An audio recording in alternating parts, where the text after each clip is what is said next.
Part 1। माँ, भाई ने इस लड़की से क्यों शादी की? मुझे ये अधीरा बिल्कुल पसंद नहीं है। बेटी, अब क्या कर सकते हैं। मैं भी तुम्हारे भाई की शादी इस लड़की से नहीं कराना चाहती थी, लेकिन समर्थ की जिद के आगे मुझे झुकना ही पड़ा। समर्थ ने अपनी पसंद की लड़की अधीरा से शादी की है, लेकिन उसकी माँ मंजू और बहन सौम्या को अधीरा बिल्कुल पसंद नहीं है। समर्थ की माँ ने तो अपने बेटे के प्यार के आगे अपना सर झुका लिया और दोनों की शादी करवा दी, लेकिन सौम्या ने अभी तक हथियार नहीं डाले थे। वो अभी भी अपनी भाभी को घर से निकालने की हर मुमकिन कोशिश कर रही है। बहू, ओ बहू, आज चाय मिलेगी या नहीं? लाई माँ जी। एक तो समर्थ भी न जाने कहां से इस लड़की को पकड़ कर ले आया है। हर काम ऐसे करती है मानो हाथों में मेहंदी लगी हो। लीजिए माँ जी चाय। अच्छा, तो ले आई तू चाय।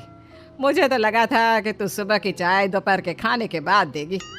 माँ जी, दूध वाला लेट आया था, इसलिए चाय बनाने में लेट हो गई। इतने में सौम्या वहां आ जाती है। माँ, मैं अपनी सहेली देविका से मिलने जा रही हूँ, शाम को आऊंगी। सौम्या, मैंने तुम्हारे लिए नाश्ता बना दिया है, पहले नाश्ता कर लो फिर चली जाना।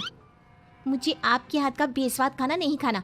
मेरी सहेली देविका बहुत अच्छा खाना बनाती है, मैं उसके यहाँ खा लूंगी। ओके माँ, बाय, मैं चलती हूँ। सौम्या के जाने के बाद मंजू अपनी बहू पर चिल्लाते हुए कहती है, बहू, तूने इतनी बुरी चाय बनाई है, इससे अच्छा तो तू जहर पिला देती, कम से कम वो मीठा तो होता। अगर मेरे बस में होता तो चाय की जगह जहर ही दे देती।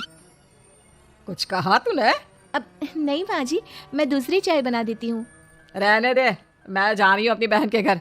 तो घर का सारा काम करके रखना, शाम तक आ जाऊंगी। और हाँ, रात के खाने में कुछ अच्छा बना लेना। मंजू अधीरा पर हुक्म चलाकर चली जाती है। अधीरा बड़बड़ाती हुई किचन में जा रही होती है कि तभी समर्थ वहां आ जाता है। अधीरा, नाश्ता लाओ जल्दी से, ऑफिस के लिए देर हो रही है। क्या करोगे नाश्ता करके? किसी को भी मेरे हाथ से बना खाना पसंद नहीं आता। आप भी बाहर ही कर लेना नाश्ता। लगता है माँ और सौम्या ने फिर तुमसे कुछ कहा है, तभी तुम्हारा मूड इतना खराब है। तुम माँ और सौम्या की बातों का बुरा मत माना करो।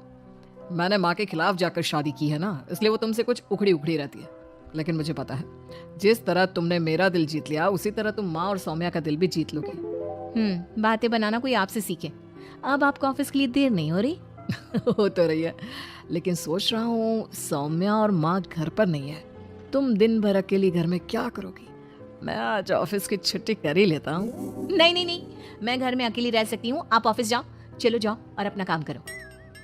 समर्थ ऑफिस चला जाता है और शाम को जब सभी घर आते हैं, अधीरा सबके लिए बड़े प्यार से खाना तैयार करके रखती है।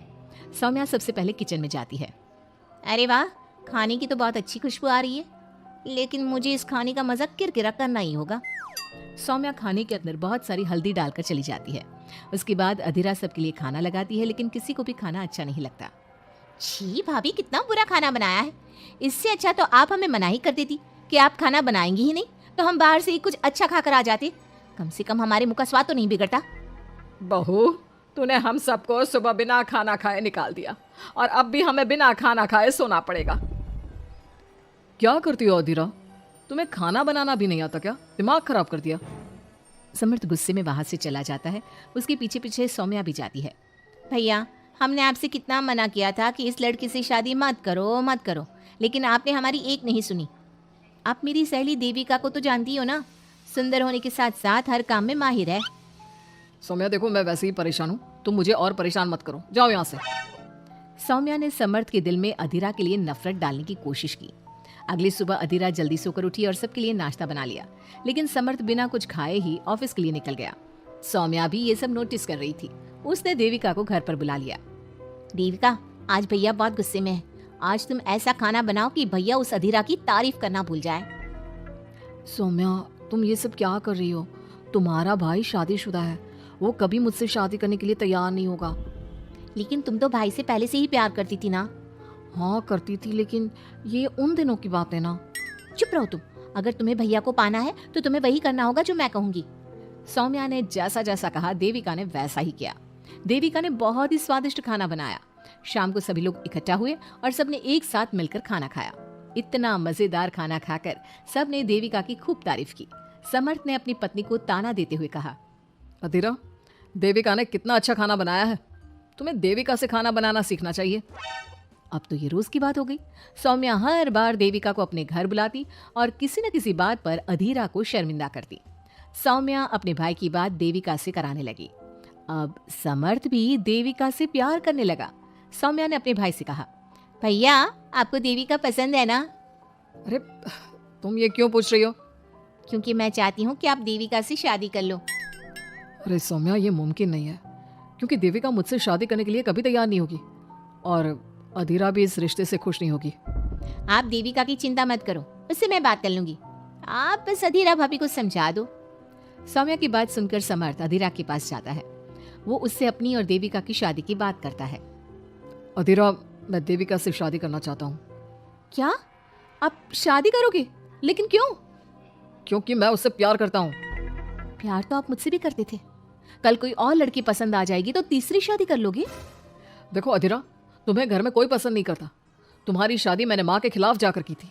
अब तुम मेरे और देविका के बीच में मत आओ, प्लीज। क्यों बीच में ना हो? मैं ये शादी नहीं होने दूंगी, आप चाहे कुछ भी कहो। अधीरा के लाख विरोध के बावजूद भी सौम्या और मंजू ने समर्थ की शादी देविका से करवा दी। आखिरकार सौम्या अपनी भाभी की सौतन ले ही आई। शादी के बाद देविका ने घर में आते ही घर वालों के साथ कैसा सलूक किया और अधीरा के साथ क्या हुआ, ये सब जानने के लिए इंतजार कीजिए हमारे अगले एपिसोड का।